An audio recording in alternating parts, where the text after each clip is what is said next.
ভুল বুঝে কতদিন দূরে সরে থাকবে, কবে কাছে এসে বলো এই জ্বালা জুড়াবে। ভুল বুঝে কতদিন দূরে সরে থাকবে, কবে কাছে এসে বলো এই জ্বালা জুড়াবে। এই গানে সেই বেদনা, এই গানে সেই বেদনা মুছে দিতে চাই।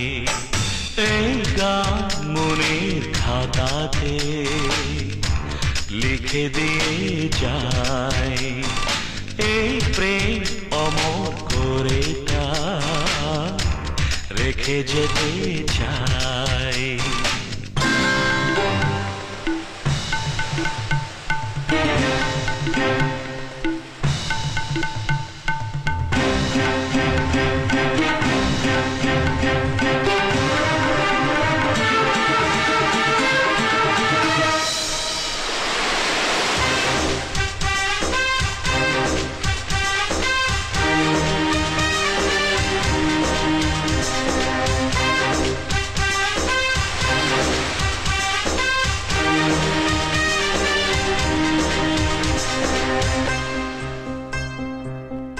কোথা থেকে ফিরছেন?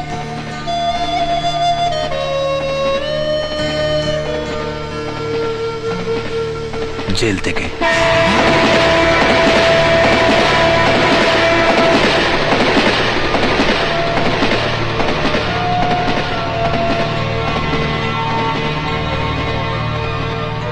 5 বছর পর জেল কেটে বাড়ি ফিরছি।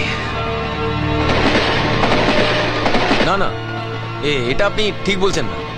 আরে উনি আর কি করছেন? কি দাদা ঠিক বলছি তো? আসল কথাটা বলুন না দাদা, কেন শুধু শুধু আমাদের সঙ্গে যোগ করছেন? এই ওর মুখ দেখে কিন্তু মনে হচ্ছে না যে আমাদের সঙ্গে যোগ করছে। প্লিজ তোরা ওকে বিরক্ত করিস না। সত্যি করে বলুন না কি হয়েছিল? 5 বছর আগে কেন আপনাকে জেলে যেতে হয়েছিল?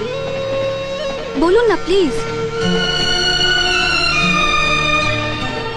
5 বছর আগে আমার দু চোখে অনেক স্বপ্ন ছিল। গায়ক হব, নাম করব, সারাটা দেশ আমাকে এক ডাকে চিনবে। সুযোগও এসে গেল। গ্রামের ছেলে আমি, পাড়ার ফাংশনে সেদিন গান গাইতে উঠলাম। হাজার হাজার দর্শকের মাঝে আমি গান গাইলাম।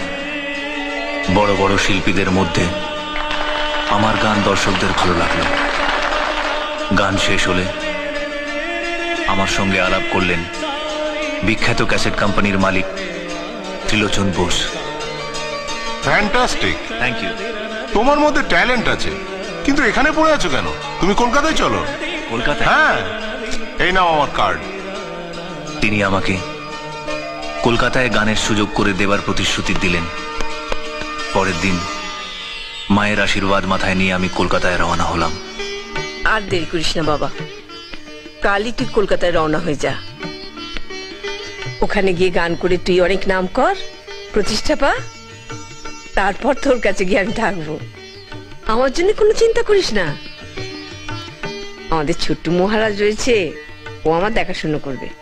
হ্যাঁ, কি ছোট্ট মহারাজ আমার দেখাশুনো করবে তো? কেন করবো না? আমি তোমার জল তুলে দেবো, তোমার বাজার করে দেবো, দিন রাত তোমার সেবা করব। বিজয় দাদা ভাইয়ের মতো আমিও তো তোমার আরেকটা ছেলে। দাদা ভাই, তুমি মার জন্য কলকাতা থেকে মাসে মাসে টাকা পাঠিও। ব্যাস, আর কোনো চিন্তাই করতে হবে না। ঠিক বলছিস তো? হ্যাঁ মা, তোমরা এখানে চালিয়ে নিতে পারবে তো? পারবো পারবো, তুই আমায় নিয়ে অত ভাবিস না তো। দেখ বিজয়, আজ তুই 10 জনের একজন হতে চলেছিস। আমি কি তোকে আঁচলে বেঁধে রাখতে পারি বাবা? বল, তোকে ছেড়ে থাকতে আমার যে কত কষ্ট হবে তা আমি কাকে বোঝাই বলতো? আমি কি করে বোঝাই? কিন্তু তুই যখন নিজের পায়ে দাঁড়াবি, সুখীর মুখ দেখবি, তখন তখন আমার কত আনন্দ হবে বলতো, আমার কত আনন্দ হবে।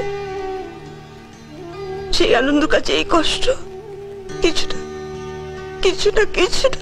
মা, না বাবা, তুই আর দেরি করিস না, কালই তুই কলকাতা চলে যা।